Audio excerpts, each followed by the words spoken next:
I wake before the sun. I wake to guards clanking, not aids. I wake to bars and walls, not palace walls. I am Nicolás Maduro, and I am in custody in the United States. I am here because on January 3rd, U.S. forces struck Caracas, seized me, and flew me to New York. The world already knows this. The headlines already wrote the verdict before the jury ever heard a word. I am on trial in the Southern District of New York on charges of narco-terrorism, cocaine importation conspiracy, and weapons offenses. I used to be a president with international delegations, diplomatic notes, phone calls at all hours. Now I see only steel doors and courtroom corridors.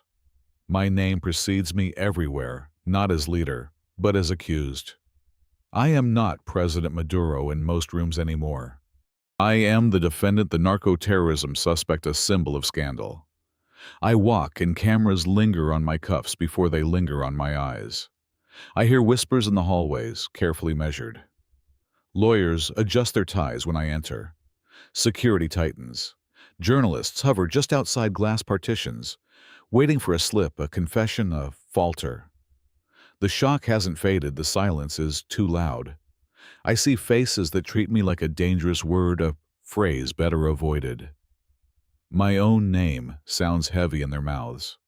Power used to be automatic. Now it is procedural. Even here, possessions are cataloged and labeled before they are returned. Even here, every movement is watched, every step recorded. I can summon couriers to every corner of Venezuela, but I can't choose a cup of coffee without permission. I was president of a nation. Now I am the subject of international debate, a test case of jurisdiction and legitimacy, and a dividing line in geopolitics. The world argues over sovereignty and law. Inside these walls, I watch the clock. This is what it feels like when a name becomes radioactive. Not because it was whispered in secret, but because it was printed in indictments, transmitted in briefings, and spoken in courtrooms far from home. Controlled, observant, and shaped by media pressure, legal danger, and fragile authority, I wake to the clang of metal on concrete. Guards slide open the cell door early, before sunlight, before thought. I am Nicolás Maduro, detained, arraigned, accused of narco-terrorism and cocaine importation conspiracy in a U.S. federal court. My day begins with a phone call that has already become a headline. I dial my foreign minister, and the line cracks with static. Reporters interpret silence as fear quotes, as confession. The name Maduro shapes every narrative before a single word is spoken. I take a sip of black coffee brought by a guardsman. C.N. Al Jazeera.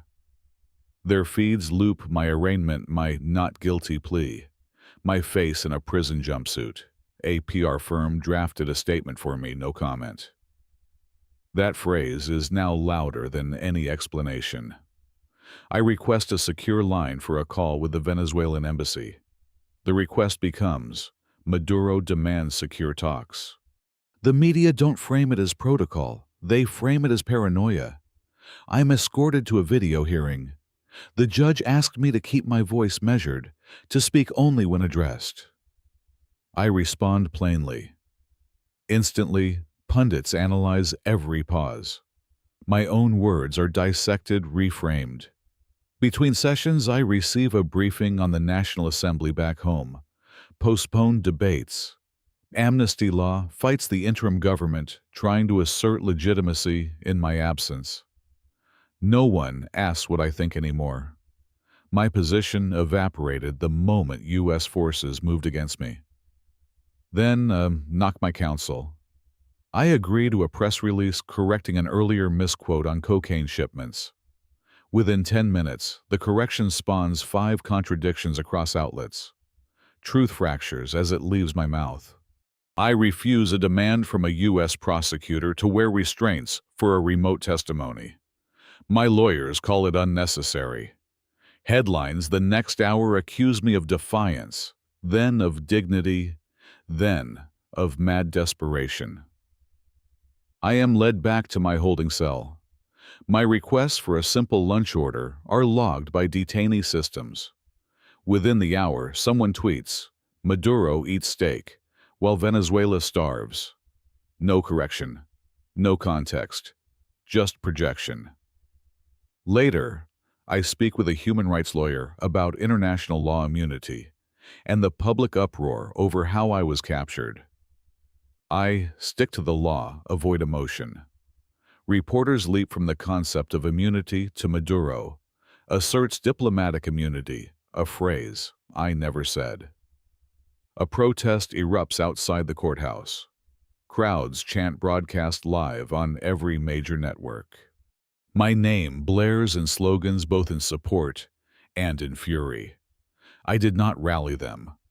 I did not call them. But my existence commands crowds. My name draws outrage like a magnet. My day ends with a video call to my family. I see their faces. Within minutes, clips from our conversation are edited into sound bites about my alleged demeanor interpreted as guilt, fear, resolve, threat. The truth dissolves rapidly once it touches public perception. I close my eyes, exhausted not from battle, but from the relentless distortion of every neutral act. Every step I take is a headline. Every word becomes a weapon or a wound.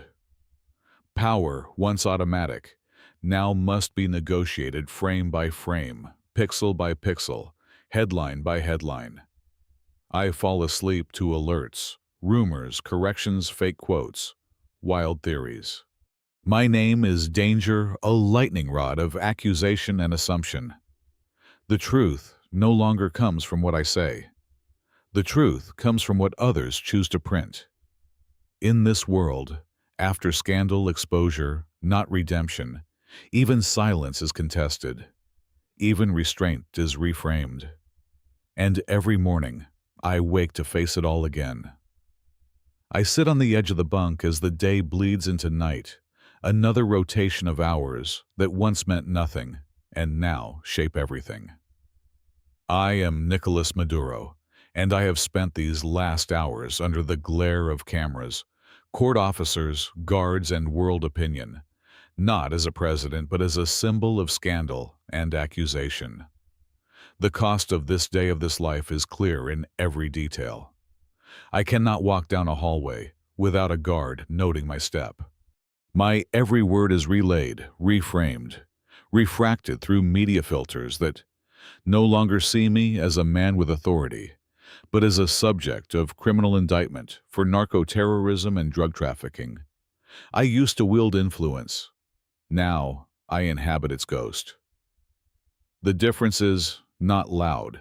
It's a slow contraction of space around me, who speaks with me, who avoids my presence, who checks their wording before even acknowledging my existence. Even the silence of others feels like surveillance. At every turn, I measure how to speak, how not to trigger another headline that will further strip what remains of what I was. Tonight, I am in a secure holding area in New York, watched not just by guards, but by the echo of my name on news tickers, in comment threads, in diplomatic statements from capitals across the world. Colombia, Spain, Switzerland, nations, both allied and opposed to the U.S. action, have all weighed in on what my capture means for sovereignty and international law. Every knock on a door, every question from a lawyer, every blink of a camera, all are reminders that reputation has become a permanent condition for me, not a moment to be survived. I test a phrase in my head. I return to Venezuela. Even that thought is fraught because the idea of return is no longer tied to power, but to ongoing scrutiny that everyone would see Nicole as Maduro, not as he was, but as what has been alleged and published. I try to read a legal brief, The words swim. I correct a clause in my mind, then realize that even corrected truth gets distorted, quoted out of context, spun into allegations of guilt that I have not admitted. Power once felt expansive. Now it feels like a room that shrinks with every broadcast. The irony is quiet.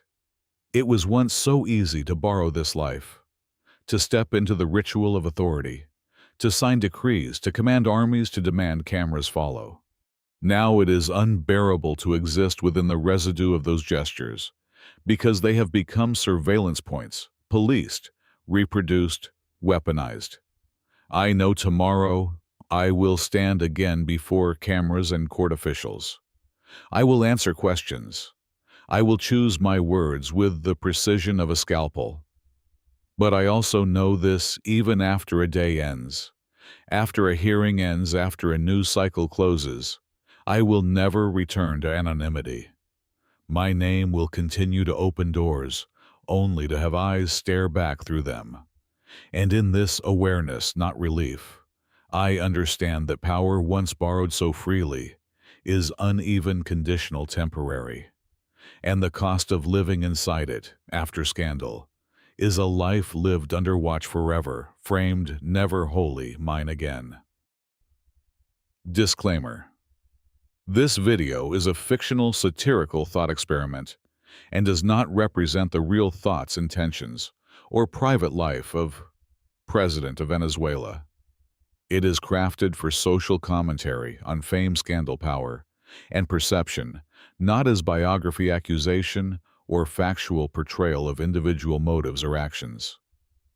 Any resemblance to real events or persons is used as narrative context and should not be taken as a record of real personal views or statements.